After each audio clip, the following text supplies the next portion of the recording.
بسم اللہ الرحمن الرحیم۔ السلام علیکم ورحمۃ اللہ وبرکاتہ۔ اگر آپ ہمارے چینل پر نئے ہیں تو ایسے اسلامی وظائف و واقعات کے لیے ہمارے چینل کو سبسکرائب کریں اور ساتھ میں بیل آئیکن کو بھی دبائیں تاکہ ہماری ہر نئی آنے والی ویڈیو آپ تک پہنچ سکے۔ حضور اکرم صلی اللہ علیہ وآلہ وسلم کا دودھ پینا۔ پیچھے مہر نبوت کے تذکرے میں ایک یہودی عالم کا تذکرہ ہوا۔ اس نے جب آپ صلی اللہ علیہ وآلہ وسلم کی مہر نبوت کے متعلق بات کی تھی تب آپ کی ایک علامت اور ذکر کی تھی جس کو وہاں موضوع کی عدم مناسبت کے تحت چھوڑ دیا گیا۔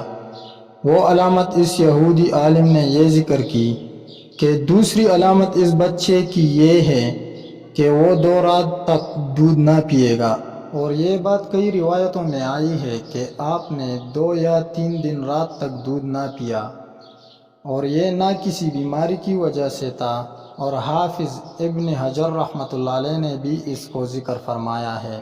پھر جب آپ نے دودھ پینا شروع کیا تو حضرت آمنہ نے اپنے لخت جگر کو سب سے دودھ پلایا۔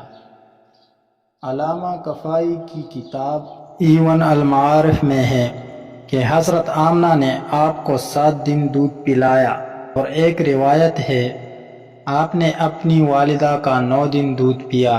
اس کے بعد صوبیہ جو ابو لہب کی باندی تھی اس نے آپ کو دودھ پلایا۔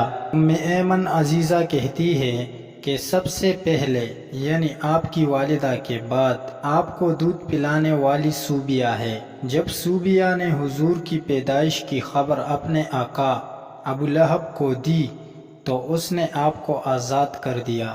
صوبیہ کو دودھ ان کے اپنے بچے مرو کی وجہ سے تھا، اور صوبیہ نے اس سے پہلے آپ صلی اللہ علیہ وآلہ وسلم کے چچا زاد بھائی یعنی ابو سفیان کو بھی دودھ پلایا تھا۔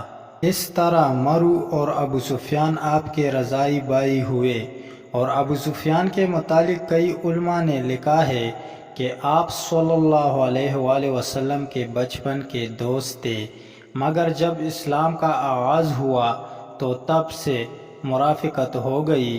پھر فتح مکہ پر ابو سفیان نے اسلام لا کر بھائی سے دوبارہ دوستی کر لی، اور ان دونوں سے چند سال پہلے صوبیہ نے حضرت حمزہ رحمہ اللہ کو بھی دودھ پلایا تھا۔ اس طرح یہ بھی آپ کے رضاعی بھائی کہلائے۔ اسی طرح بنی سعد کی ایک اور عورت جو حلیمہ کے سیوا ہے، اس نے بھی حمزہ اور حضور صلی اللہ علیہ وآلہ وسلم دونوں کو اپنا دودھ پلایا تھا۔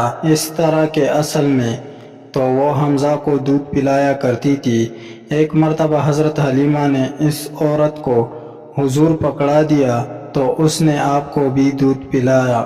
اس طرح 2 ماؤں کے واسطے سے حضور حضرت حمزہ کے رضاعی بھائی ہوئے، اور حضور اکرم صلی اللہ علیہ وآلہ وسلم کو کئی عورتوں نے دودھ پلایا ہے۔ بعض نے 8 تک تعداد لکھی ہے۔ ایک روایت ہے کہ آپ کا یہ معجزہ تھا کہ بنی سلیم کی 3 کنواری لڑکیوں نے اپنے اپنے پاستان آپ کے آگے مون میں دیے تو خدا کی برکت سے ان کی دودھ کی دھاریں نکل کر آپ کے مبارک دہن میں پہنچ گئے، اور ان تینوں کا نام عاتقہ تھا۔ اور حضور کا بھی فرمان ہے میں بنی سلیم کی عاتقاؤں کا بیٹا ہوں۔ اور پھر حضور اکرم صلی اللہ علیہ وآلہ وسلم کے والد کی باندی ام ایمن تھی۔ ایک روایت کے مطابق اس نے بھی آپ کو دودھ پلایا، لیکن یہ دایا تو تھی اور یہ بات ختمی ہے، مگر رضاعی ماں ہونے میں اختلاف ہے۔